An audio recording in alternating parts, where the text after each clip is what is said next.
রাশিচক্রের দ্বিতীয় রাশি হলো বৃষ রাশি। পৃথ্বীতত্ত্বের অধিকারী অধিপতি গ্রহ শুক্র। বৃষ রাশির জাতক জাতিকারা নির্ভরযোগ্যতার আর এক নাম। এরা খুব বাস্তববাদী এবং আবেগপ্রবণ, সৌন্দর্যের পূজারীও বটে। এদের কি কি চারিত্রিক বৈশিষ্ট্য তা জানতে হলে দেখতে হবে আমার এই ভিডিওটা প্রথম থেকে শেষ পর্যন্ত। আর যদি আপনাদের সঙ্গে তা মিলে যায় অবশ্যই লাইক করবেন, শেয়ার এবং কমেন্ট করতেও ভুলবেন না। সাবস্ক্রাইব করেছেন তো? যদি এখনো সাবস্ক্রাইব না করে থাকেন তাহলে সাবস্ক্রাইব করে ফেলুন। হ্যালো এভরিওয়ান, আমি টিচার, ইন্টেরিয়র ডিজাইনার, বাস্তু consultant and life coach. Welcome to my channel Interior and Vastu by Pakia.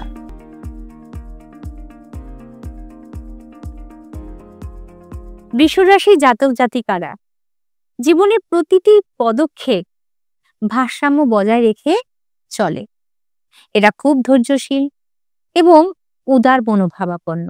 Second ক্যারেক্টারটা হচ্ছে যে এরা খুব বন্ধুবৎসল হয়, বন্ধুদের প্রতি খুব লয়াল থাকে এবং পরিবারের সমস্ত সদস্যদের খুব ভালোবাসে। জীবনসঙ্গীর একবার হাত ধরলে সারা জীবন তার হাত ধরে থাকে, কখনোই ছাড়ে না, শেষ পর্যন্ত থাকে।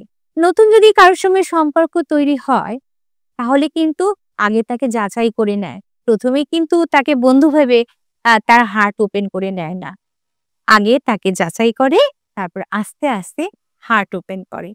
এরা কার্যক্ষেত্রে খুব নিষ্ঠাবান হয় এবং নিষ্ঠার সঙ্গে কাজ করে, সততার সঙ্গে কাজ করে, খুব নিপুণভাবে পরিপাটিভাবে সেই কাজ সম্পন্ন করে। এরা খুব আত্মবিশ্বাসী হয় এবং নিজে একবার যা মনে করে সেই সিদ্ধান্তে তারা অটল থাকে। যদি কোনো কিছু করবে বলে তারা মনস্থির করে ফেলে তাহলে সেই লক্ষ্য পূরণের জন্য তারা কঠোর পরিশ্রম করে যতক্ষণ না পর্যন্ত সেটা রূপায়িত হচ্ছে। এরা বেশ আরামপ্রিয় হয়, বিলাসবহুল জীবনযাপন ভালোবাসে, সঙ্গীত, চারুকলা ইত্যাদি খুব ভালোবাসে। আবার আত্মবিশ্বাসে ভরপুর, আত্মসম্মানবোধও প্রচুর, কিন্তু অনেক সময় এদের মধ্যে একগুঁয়েমি দেখা যায়, যা কিনা পরবর্তীকালে একটা সমস্যা সৃষ্টি করে।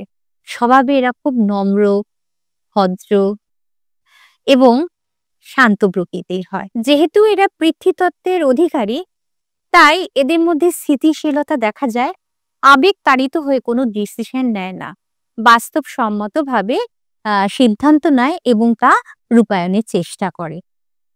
রান্নায় এরা খুব পারদর্শী হয়, সৌন্দর্য, সাজসজ্জা এগুলো কিন্তু তাদের প্রকৃতিজাত। এরা এতটাই প্র্যাকটিক্যাল, তার জন্য বস্তুগত সম্পদ এবং আর্থিক নিরাপত্তার দিকটা ভালোভাবে ভেবে নেয় এবং বাস্তবসম্মতভাবে তা রূপায়ণ করে। আশা করি ভিডিওটা ভালো লাগলো। নমস্কার।